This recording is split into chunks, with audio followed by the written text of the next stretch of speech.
I'm Stephen Paul Toney. We're at St. Catherine's Church in DuBois, Pennsylvania.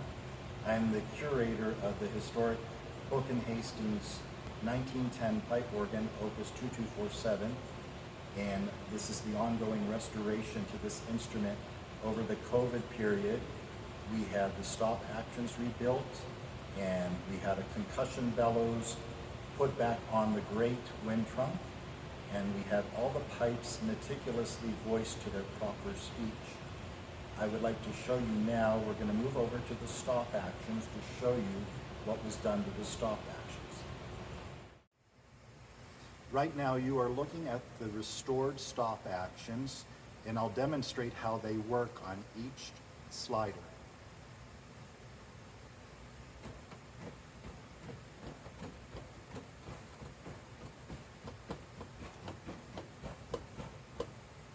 So when those engage, that opens up a set of pipes to the corresponding stop on the console. Now we'll go over and look at the concussion bellows that was put back on the great wind trunk. Right now you're looking at the concussion bellows that was removed in 1959 for some unknown reason. This is like having shock absorbers on your car. There was an unsteadiness in the winding, especially on the lower keyboard, which is called the grate. This is the great wind trunk. This is the concussion bellows. That has made a world of difference in the solidity of the sound and keeping the organ nice and solid and clear in its speech. Now I'm going to demonstrate the reeds that have been restored on this organ. For some unknown reason, they were replaced because they had lowered the wind pressure. Now we're back to the correct wind pressure, and starting with the lower keyboard, which is the great division, the 8-foot trumpet.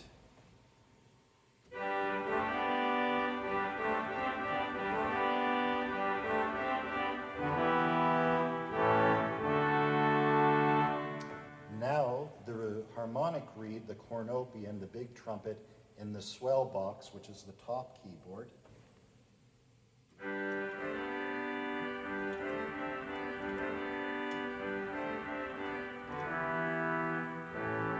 Now with the box open.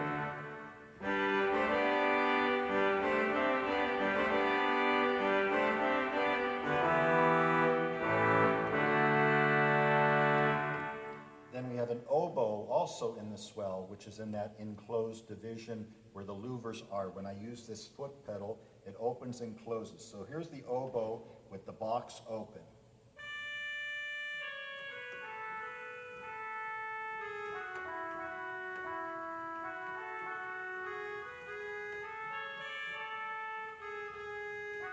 And this is with it closed.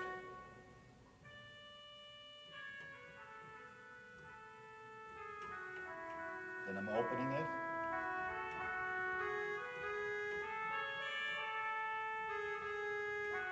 And then if you want to give it a little bit of an undulation, there's a tremulo.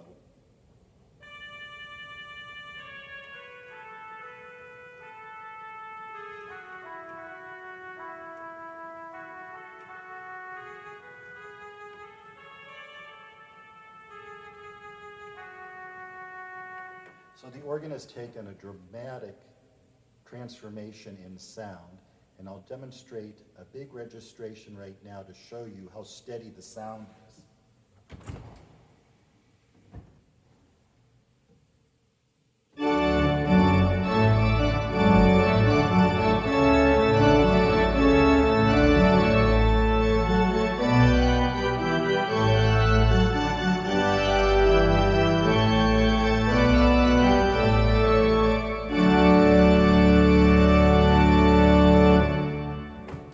So the sound has a nice steady momentum to it, which it hasn't had since before 1959.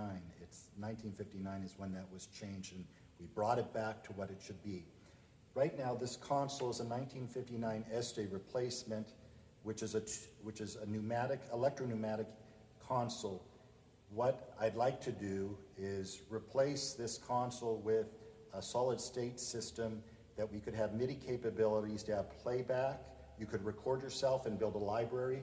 Plus you could have transposing ability, changing keys, and levels of memory unheard of, where you press a button and it changes your stops immediately. I have to have help with changing my registrations because this is a pneumatic system and it's just tired. It's a system from 1959.